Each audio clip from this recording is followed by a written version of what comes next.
I'm absolutely thrilled to have yet another session for the Green Room, where we bring amazing scholars and artists who agreed to share with us 1 hour and talk to us about their accomplishments, their points of view, something related to nowadays trying times. Sorry, and something that can be useful for the future as we reshape our minds, our professional talents for whatever comes next. And today we have professor from Yale School of Drama, Narda, who will be introduced in a sec by Abby, one of our very promising students at Williams. So that will be a chance for Abby to serve as a moderator, a chance for Narda to talk about her professional experiences, and also we'll have about 15 minutes for Q&A. I hope you will enjoy it. Abby, Narda, floor is yours, Abby. All right, thank you, Omar. So yeah, I just wanted to welcome everyone to our third installment of the Green Room series, organized by the theater department at Williams. My name is Abby, as Omar said. My pronouns are she, her, hers. I am a junior here at Williams College and a double major in English and theater. And in my 2.25 years here, I have been involved in basically every department production, and most often that involvement has been stage management, which brings me to our guest. I have the pleasure of introducing you all to Professor Narda Alcorn, who is the chair of stage management, the stage management grad program at the Yale School of Drama. Narda is also an alum of the Yale School of Drama, earning her MFA in 1995. From there, her career in stage management launched off and has spanned from Broadway to regional theater and even international performance. She has also been a professor at NYU Tisch, the theater school at DePaul University, and the design technology program at SUNY Purchase. And she wrote the ever so helpful Stage Management Theory as a Guide to Practice with co-author Lisa Porter. Highly recommend. And it's a guidebook that they both wish they had read while studying together at Yale. With all that in mind, I will now pass it over to Professor Narda Alcorn. Thank you so much for being here to talk with us. Abby, thank you so much for that beautiful introduction. Thank you. And can everybody hear me? Yes, thumbs up? Great. Please chime in if for any reason I cut out. So well, first I actually thank you, Omar, for reaching out and for having me at the Green Room. It's always lovely to be asked to share a little bit of myself. And so I'm deeply grateful for that. I am Narda E. Alcorn, she, her, as are my pronouns. I'm speaking to you from the land of the Lenape people. We call it Manhattan. And I acknowledge their stewardship of this land.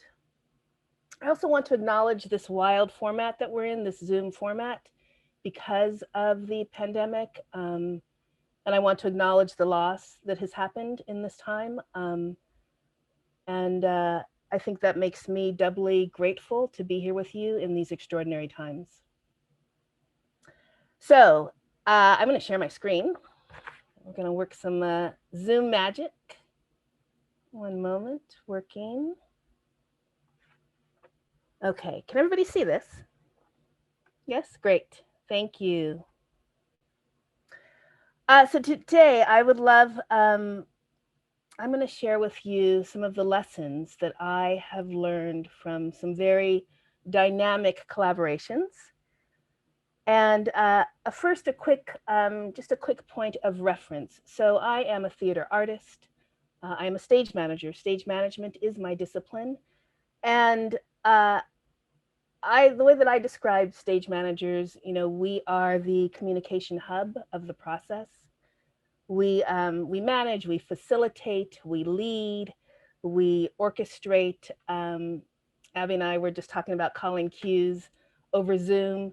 Many of you know that when you go to a live performance and you see anything happen, whether it's the lights change or physical scenery move or a sound cue, all of that is executed by the stage manager. And so it's an awesome job. And we're really executing the vision of our creative collaborators 8 times a week. So I was really lucky. I knew I wanted to stage manage. And so at 18, I was very lucky. I went to New York for the very first time, and I saw my very first Broadway show. My very first Broadway show was August Wilson's Fences. It was directed by Lloyd Richards. Lloyd Richards is the gentleman you see in this picture here. And written, of course, by August, starring James Earl Jones and Mary Alice, of course, as well. I was amazed. Again, I was 18, although I had been introduced to stage management and theater. I had not been introduced to Black writers. I did not know that there was a person such as August Wilson out there writing for people who looked like me.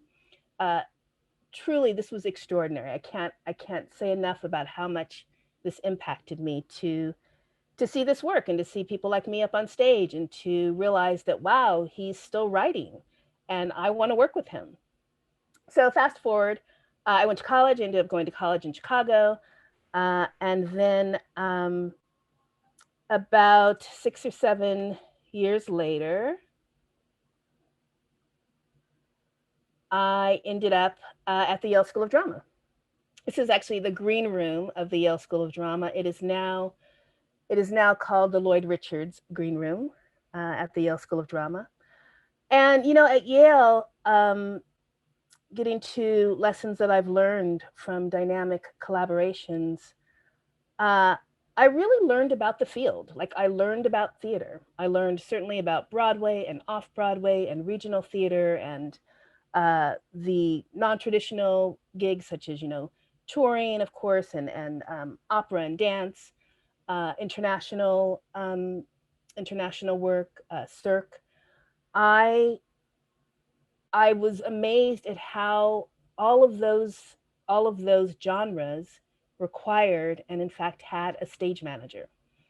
I was very much drawn to the traditional play and musical, but it was really gratifying to realize that I was in a field and doing specifically a discipline that I could do. I could do it in television, I could do it in film. It was called something different perhaps, but it's the same job.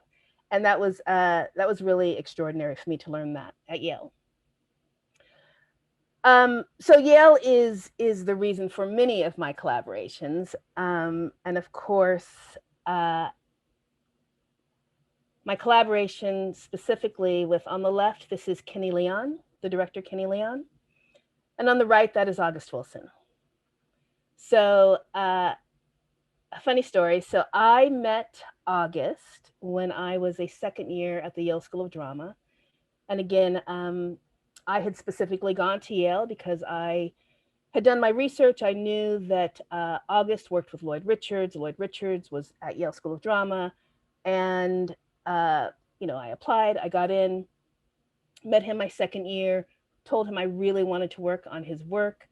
I ended up doing that. I was a PA for him my third year at the Yale School of Drama on a show that would end up being my very first Broadway show called Seven Guitars. And I just, it was August that then introduced me to my just amazing collaboration with Kenny Leon. With Kenny, we did a lot of shows together. I am very proud to say that I stage managed his first play where he won the Tony. I learned what it meant to have a relationship where you put the people first. You actually put the people before the process and before the work.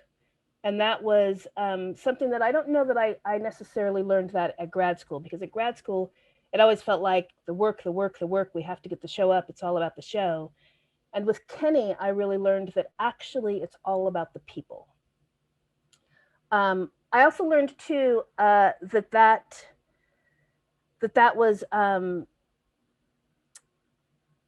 was an actual theory, as it were. In my research, this is after school, just in reading and interrogating my work as I continue to do. And, I learned a lot about the ethics of care. Carol Gilligan, of course, her feminist theory, and really realized that I wanted to apply that to my work because it really does value relationships. And that was a lot of what I learned with Kenny Leon through the years. This is a show that I did with Kenny. Obviously, this is Raisin in the Sun. I believe this is actually, I believe this is the show that Kenny got his Tony on. Starring, of course, Denzel Washington. So it was an amazing show. This is a wonderful picture. This is Viola Davis on your left. That's Chris Chalk in the middle, who played the son. This is Fences, and of course that's Denzel on the right. I learned about the ethics of care. I learned about putting people first. I learned about what does it mean to work with stars. What does it mean to hold space for really high-profile people, and how do I foster an environment of trust? How do I foster an environment where everyone can thrive, where there's a sense of equity in a room where, for all intents and purposes, folks are not equal in terms of status or pay. So that was those were some really amazing lessons that I learned, not just on Fences, on this production, but on many of the productions that I did with Kenny.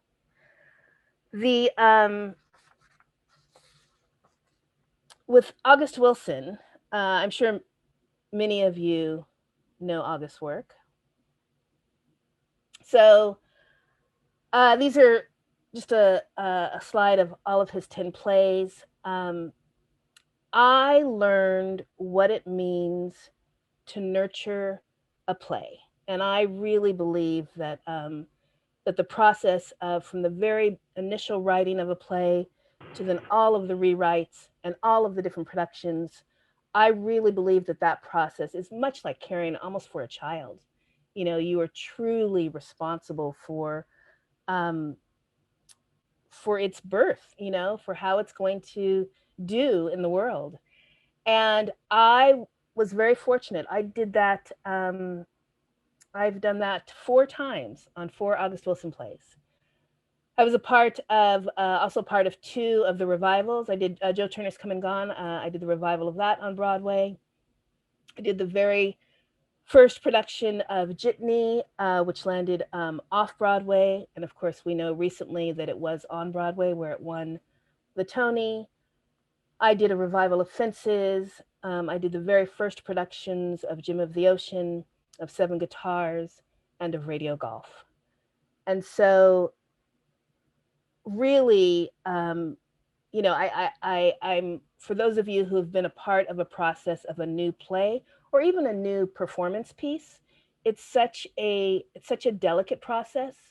It's so important for with the creators that we are coming into the room with an abundance of care, but also that we're working really hard because this is their baby, and we have to nurture it and cultivate it. And and so with August, that means imagine being responsible for script changes for a 2-year process, and finding a system where that's going to make sense. August was famous for coming in and saying, remember that thing that we did, that monologue that I wrote 2 months ago, can you find that and let's bring that back. As a stage manager, you need to know where that is. You have to be able to go back, and you have to have a wonderful system where you can do that. So I was really, that collaboration with August, which really for me was a 10-year collaboration, basically from 1995 until his death in 2005, was remarkable. Taught me so much, and really, I think, cultivated in me my sense of care for the work. I'll also say a funny story for those of you who may be interested in reading August Wilson. If you haven't, if you read Radio Golf, which is the 10th and final play, you will see that August wrote me into that play.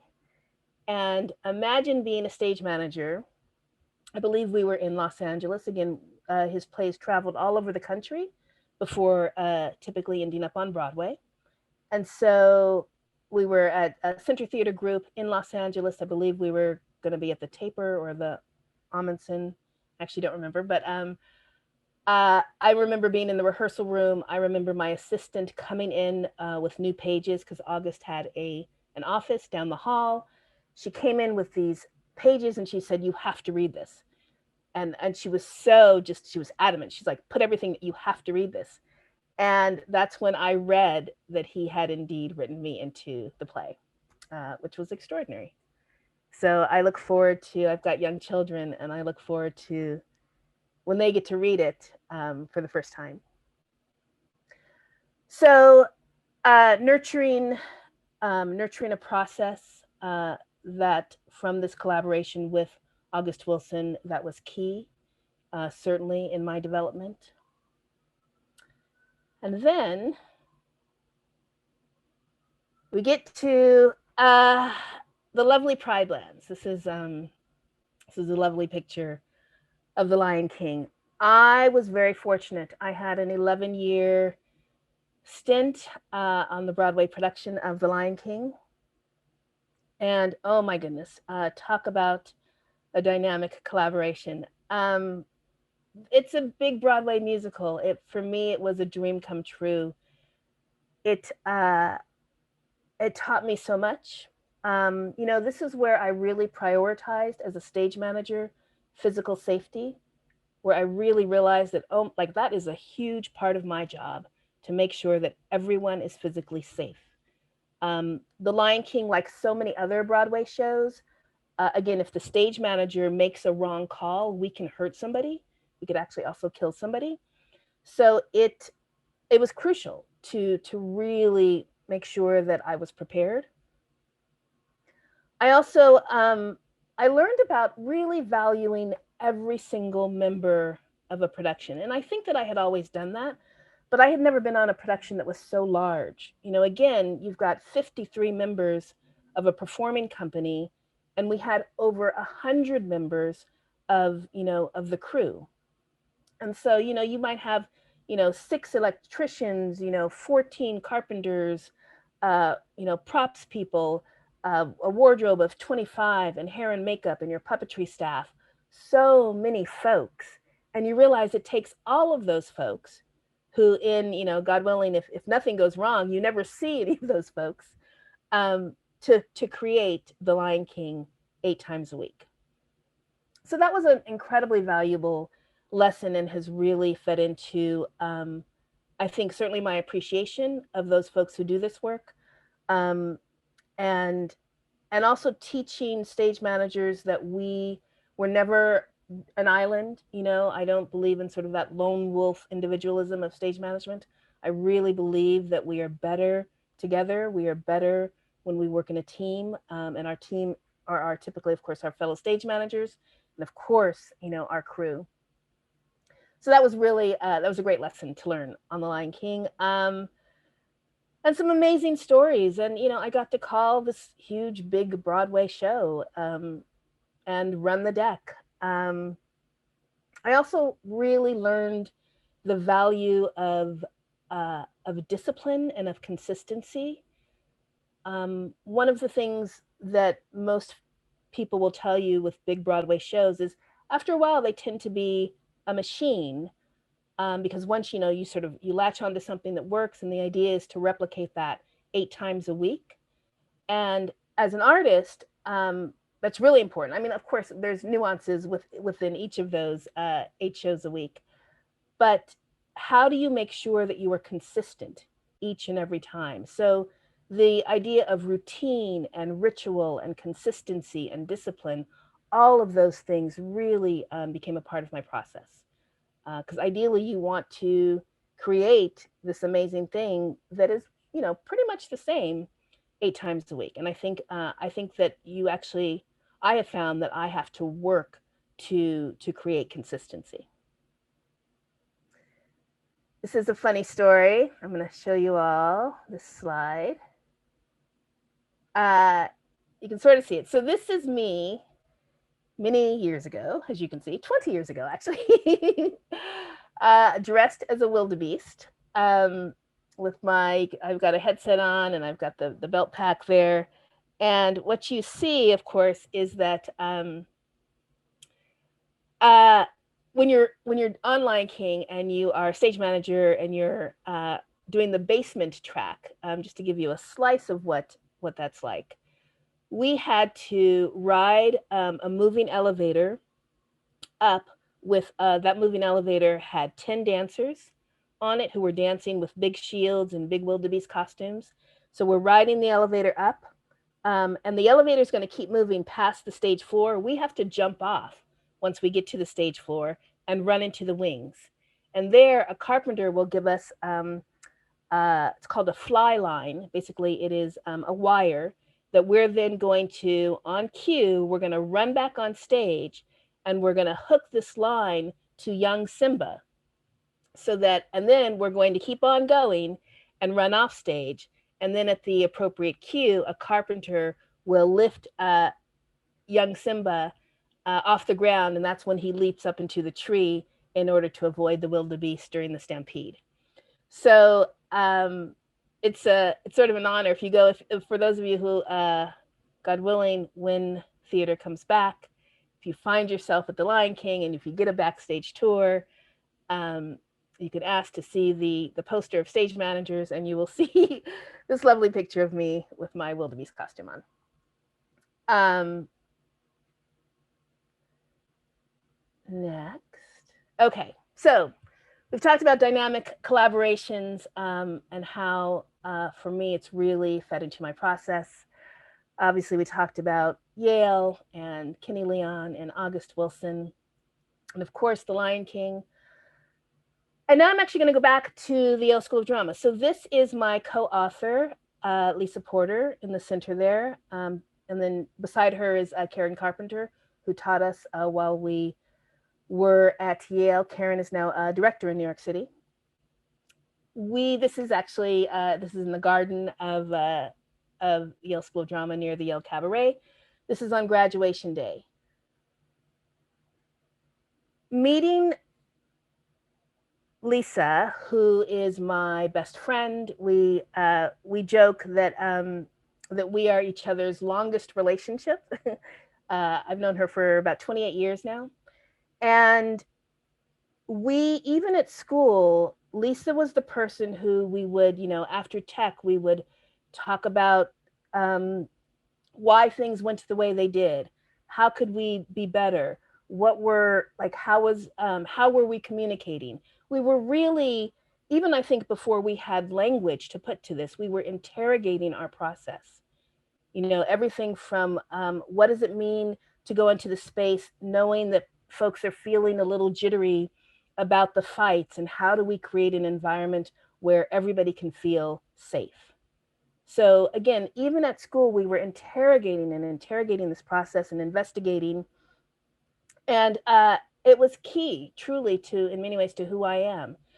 And so literally throughout years, graduating and then marriage and children and divorce and remarriage and all of that, Lisa and I have kept up this conversation.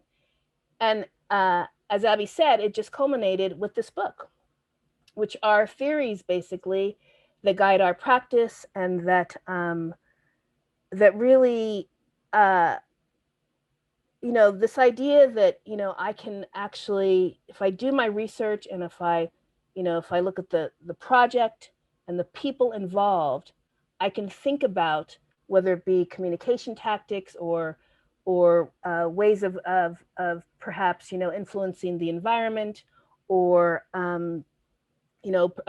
putting people at ease. I can think about that, and there are specific strategies and tools that I can then walk into a space and help to promote that. And that essentially is what this book is advocating. And of course, we're using existing theories, of course, and there's a couple of theoretical frameworks that we've created as well that really, I think, help to guide our practice as stage managers. So I'm really proud of the book, and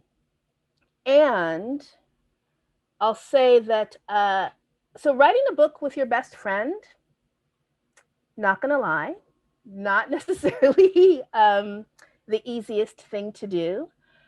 The thing that is really wonderful, Lisa and I are very different people. And, there's plenty of podcasts or interviews and such out there of Lisa Porter. So she's, she works traditionally, she works mostly in China, in corporate America. She is Yo-Yo Ma's resident stage manager. She does not do Broadway and regional theater or off Broadway. That is not her deal. She's really, she loves to work cross-culturally. And we just have very different ways of seeing the world. And so imagine that, and imagine finding common ground in theory, which is essentially what we did. And that's really how we came to decide to write this all down. And then, of course, fast forward, and the world turns upside down. And I must say, in full transparency and certainly with a great deal of humility, a year ago I would have never said that I was an anti-racist stage manager. That vocabulary was not a part of who I thought I was. I honestly didn't. I was very well versed in equity, diversity, and inclusion, as many of us are. But anti-racism had not been something that I really understood or knew about. And then with the recent tragedy and learning so much, to me, it was a calling. There was, of course, we had to teach this. Of course, we had to promote this. And especially because with stage management, and for those of you who read the article, you know that the job is, in many ways, it's steeped in supremacy. So I know I'm someone who I do not, for me, there's no question that America is full of systemic racism. So that's not something I debate. And I know that our institutions and many of our positions are steeped in that same racism and supremacy. And so I very much now take the anti-racism view that it's up to us to dismantle and to combat that. And with stage management, perfectionism is huge, and that is a white supremacy characteristic. Everything from binary thinking to a sense of urgency. And talking with Lisa, I really said, you know what, let's do our research and study what these white supremacy characteristics are. We see so many of them in our work, and then let's figure out specifically, what tools and strategies can we give to help to start to dismantle.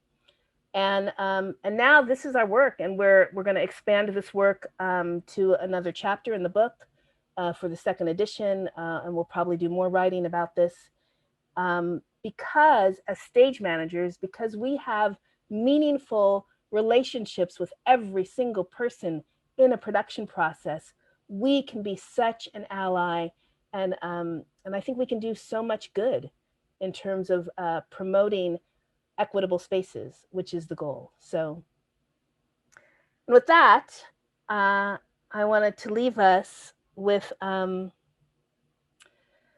August's words. So confronting the dark parts of yourself. I I believe that this work of anti-racism, given the reckoning that's happening in the theater world specifically, really the call to truly create equitable spaces, and more equity within our disciplines and within the arts as a whole. It really begins with ourselves. It really begins with looking at ourselves. And I love his line about our willingness to wrestle with our demons will cause our angels to sing. And that is a little bit about the dynamic collaborations I've had that have shaped me. And I'm going to stop sharing my screen. Thank you so much for that. That was amazing. It was great to see just sort of a 25-minute snapshot of your life and your work. I thought that was great. So let's open up the floor to a Q&A session. Anyone who wants to ask a question, either you can sort of raise your hand like physically, or do your raise hand function on Zoom, whenever you want. And yeah, ask away. Yes. If I may, it's fantastic to hear about the importance of being close to people we work with, and to be humble and to be respectful, because each production, each project, I would say, that involves a group of people should be not only ambitious and beneficial, but also a great time for everybody to spend, even if we disagree every now and then. Writing a book from two different points of view, it's still something that at the end of the day should be the most important. Friendship and respect and seeing people first. And Narda, I have a question, which I assume have some glimpse of answers, but not coherent and not that well introduced as you could do, I suppose. I see many things in stage managing related, or that could be that could relate to everyday functioning in our personal and professional lives. I know that some students, some attendees are not very into theater. Thanks God, the competition is terrible, so no one's to blame. But what can be useful, you think, looking at your profession, useful for non-theater folks who would like to take care of themselves, take care of collaboration they are engaged with, and so forth and so on. Thank you, Omar. Well, I think, I mean, the thing about theater, it's, I have recently been working with Sarah Rule, the playwright Sarah Rule, on her newest play. And there's a line in that play that says, no one is ever lonely when they're doing a play. The thing about the theater, I think, is that you're working together, and those lessons, are useful no matter what you do. The idea of having to gather together with a group of people and figure out how to tell a story, that is incredibly useful. Again, it's useful in the boardroom, it's useful in the classroom.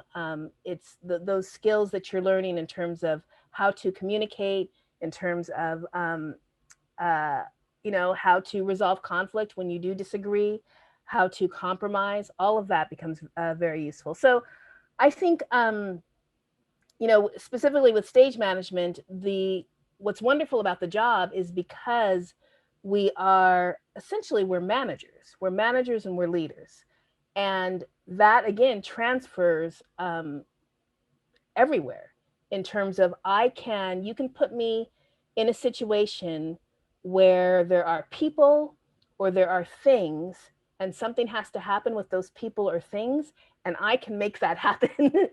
um, and so that's sort of those skills are incredible, again, because I understand communication, because I understand time management, because I understand diplomacy, because I understand how to encourage my team members, for a common goal.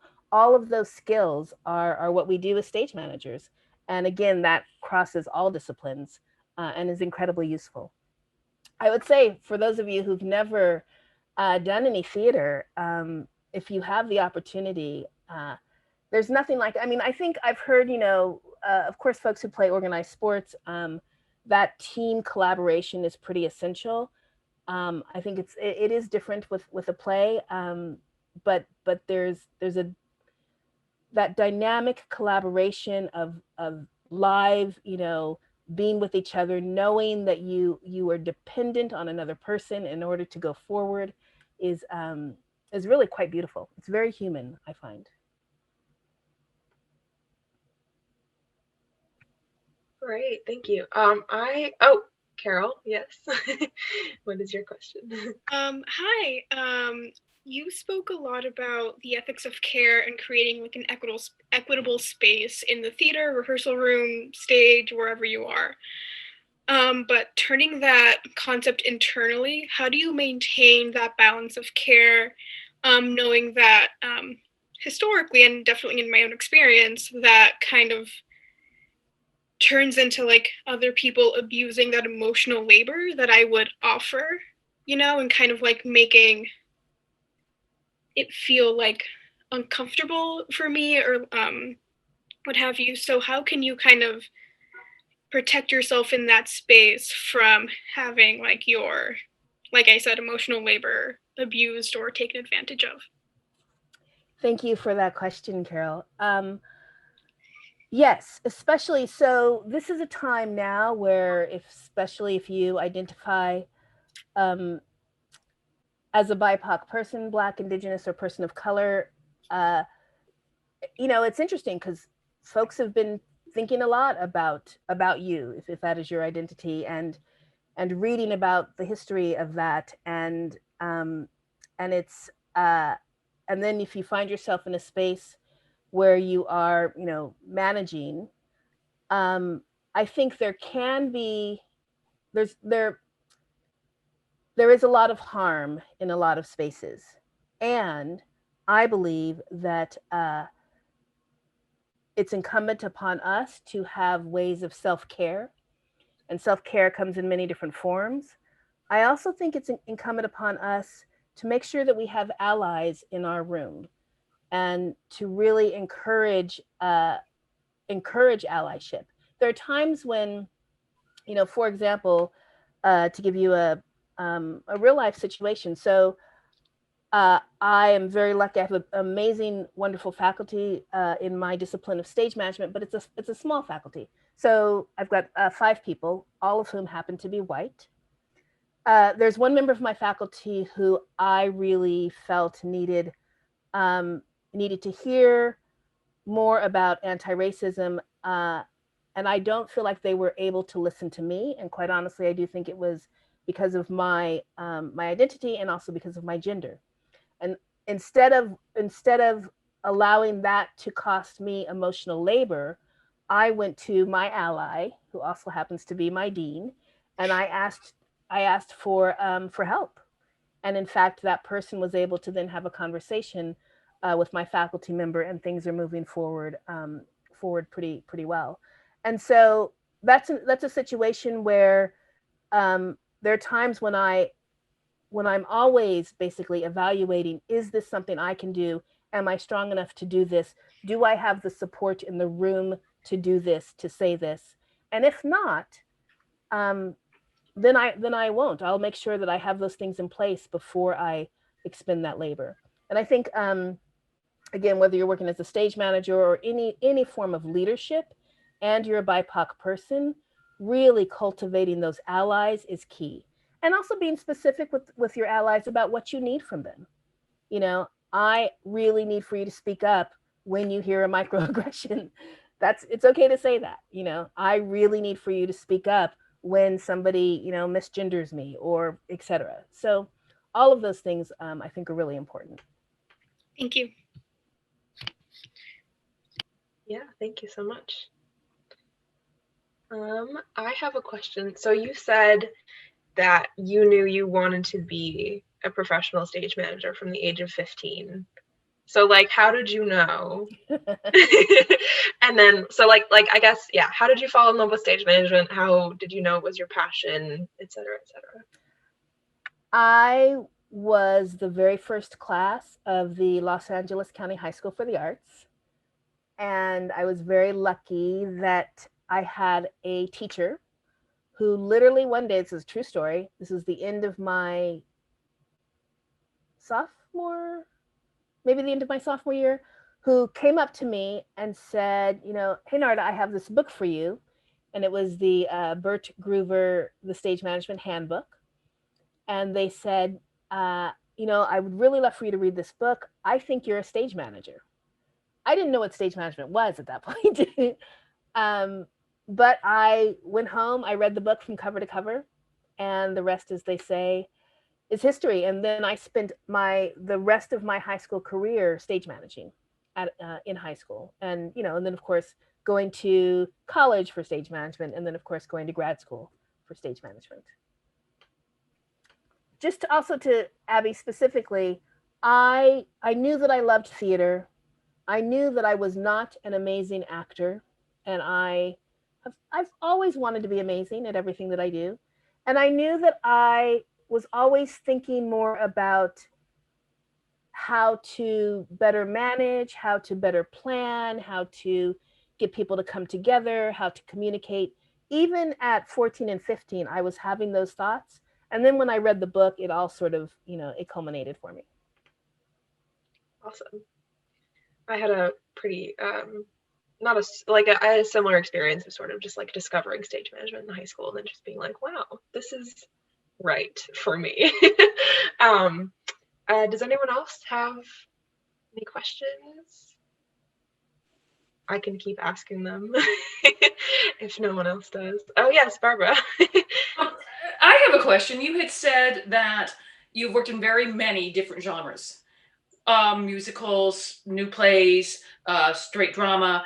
Could you talk a little bit about if you have a different approach when you work on these different genres, or is there a similarity that ties all of them together for you? Yes, and thank you for that question. Yes, there's a different approach, and absolutely there's a similarity. So an example, we'll say opera versus a straight play. Obviously, with opera, the voice singing is primary, and the singers are very primary in that genre, and so my focus, so much of the focus is on the care of the voice, which of course impacts scheduling. In opera, you would never sing, one day after another. That's not what opera singers do. So scheduling becomes an entirely different thing than, a traditional play where, in a traditional play, we work 6 days a week, always. So I find that in different genres, and then of course dance, the body, of course, is primary. And so then you're thinking about everything from your floor to making sure that it is exactly as it needs to be for the dancers. You are thinking about the care of those bodies. And so depending on what the organization is there a physical therapist on site? Those types of things become really important. Absolutely, prioritizing the temperature of the space becomes, really important. So I find that given the genre, absolutely what our priorities, I think, change. And also what's key for me is this idea of being, theory guided practice, because for me, what's really important in terms of staying in alignment with my values is making sure that no matter if I'm doing an opera or doing a dance piece or doing The Lion King, that I'm creating an environment where folks feel cared for. So if that is my umbrella, if that's my overarching umbrella, then it's up to me to know, in dance, that means really making sure that bodies are cared for, the floor is cared for. Is there somebody to help them out? Voice, it's all about, or opera, it's all about your voice. And with a straight play, it's about many things. Of course, it's about the body, but it's also about relationships and process. So yeah, so I would say that yes and. Right. Great. Thank you very much. Yeah, Erin, go ahead. Hello. So you talked a lot about, or some of the articles that you sent, and you've talked about advocating for actors in different ways as part of the stage management job. And I was wondering, like, how you could explain to students how they might be able to do that in differing power hierarchies, because a lot of times it's like there'll be a student stage manager, but it'll be a faculty or visiting professional as the director or some other member of that kind of group. And so it's a different like hierarchy. And sometimes I feel like it might be hard for students to figure out how to navigate that and advocate for themselves and their fellow student actors when the person who they're advocating to might have a lot more power over them. So I was wondering if you could talk on that a little bit. Thank you, Erin. You're absolutely right. And know that even outside of school, that power dynamic is at play. So I find with the stage manager, it's I think it's about framing the argument, if you will, or the advocacy in terms of either a right. I mean, there's more authority behind us if we're saying, if we have to take a break, our union says we have to take a break. So we have the weight of the union behind us. If you're doing student theater and where sort of the rules may not be so specific, then it becomes about, I think, advocating that we're actually all going to do our best work if we take a break every however long. And that's sort of advocating on that human side. I find that, and this is not going to be a very good answer, but those power dynamics are always really hard, especially when it becomes, professor and student. And I find, unfortunately, that it's often the professors who are exercising power in a way that is not necessarily helpful to the process and certainly to the learning of the group. And I think that students can, it's about communicating as much in advance as possible. When you can talk about how you're going to work together before you start to work together, I think that helps so much in terms of everything from are we going to take breaks to I'm really, I've read the play a couple times and there is intimacy in the play. How are we going to approach that? Or there is violence in the play. How are we going to approach that? I find that if you can identify those moments that will probably cause tension before you get to them, that helps to eliminate the barriers that are often there because of the power dynamic, if that makes sense. So basically really trying to, I teach my stage managers to make a list of all of the tension points that you see happening in this process, and then talk to your director about it before you ever get into the rehearsal room. And I guarantee you will alleviate at least 50% of those tension points. I'm so grateful you spoke about it. I know that there are some faculty members joining this session, so I hope that my colleagues will take this moment also to acknowledge certain difficulties stage manager may face.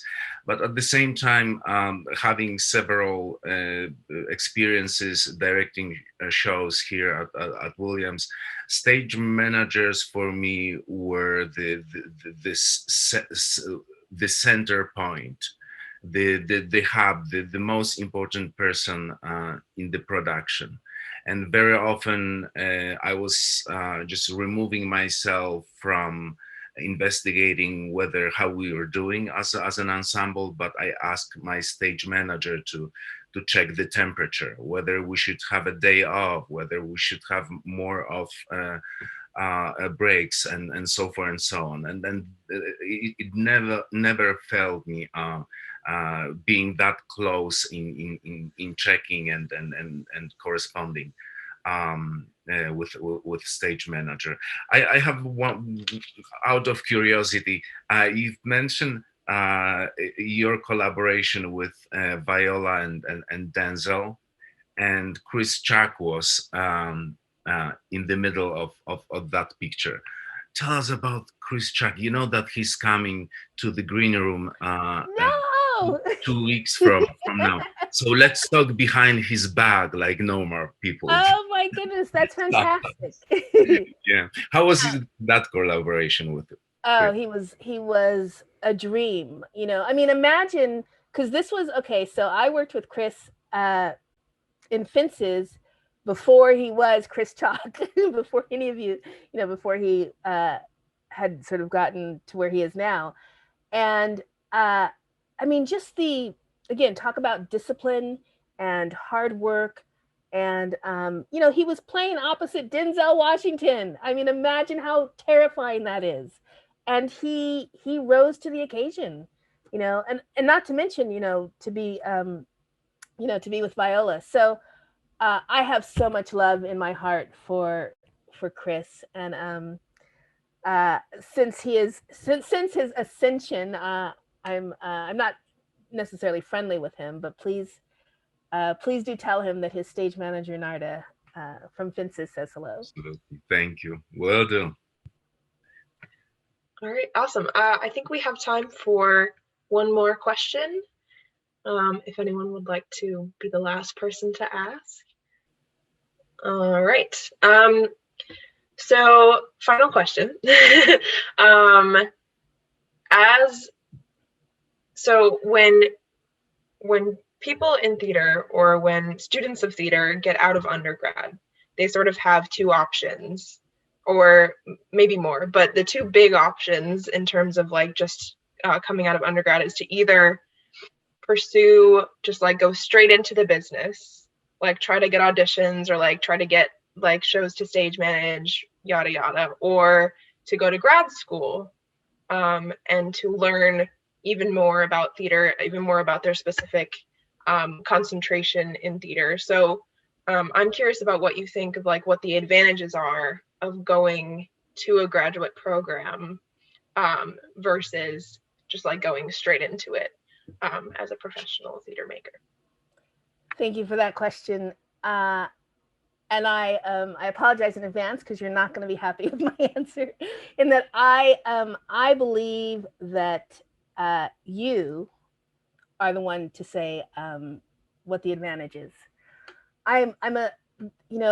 I love school.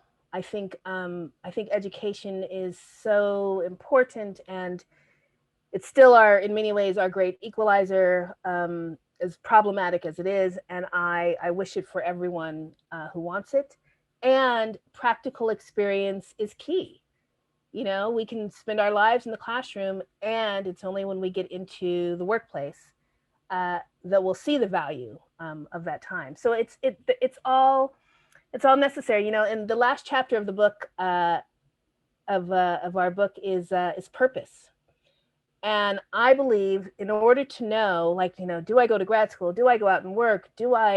What do I do? I think it all comes back to connecting with your purpose and your why.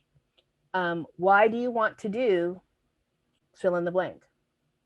And that, I think, more often than not, will lead to an answer. There are great benefits of both. There are huge benefits of going out and, you know, sort of pounding the pavement and learning that, you know, there's contacts, there's maturity, there's, you know, failing and then failing better. And there's huge benefits of going to school, you know, going straight through to school, because you're in an environment that hopefully is going to foster you and cultivate you, and you're going to learn lots, and you're going to have great relationships. And what should you do? Only you know what you should do. And I believe, such a big believer in, we have to work to find our purpose. In the book, we talk about some specific practices that you can do to really try to figure out, like, why are you here? I am so grateful that I know that I am here to advance the discipline of stage management, to teach stage managers, to be, an advocate in the rooms that I occupy. I know that that is literally my calling. And that comes after years and years of really figuring out what is my why, what is my purpose. I found one revelation I would like to share with all of you. Now that hearing you, I think that I will try to look at my life and my activities and whatever I'm involved with from the perspective of a stage manager. Knowing how to organize my day, knowing how to motivate myself, how to find self-discipline, all what is connected to your profession, I think will be very helpful in my life, a great deal. I'm truly thankful for the session. I know that Professor Dorothy Wang is with us.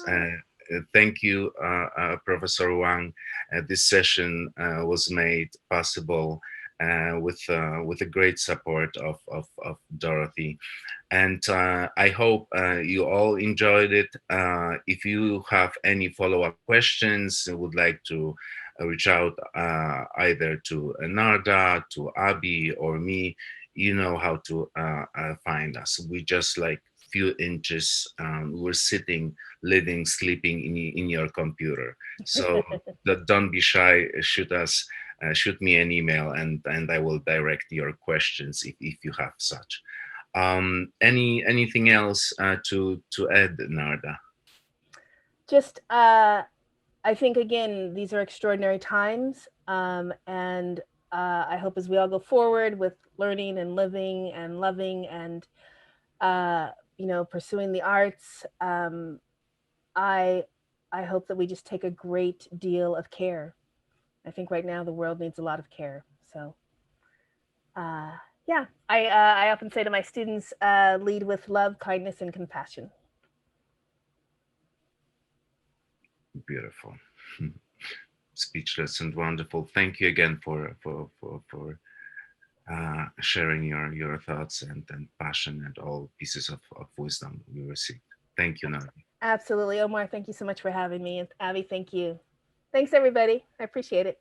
Thank you. Bye-bye. Bye-bye.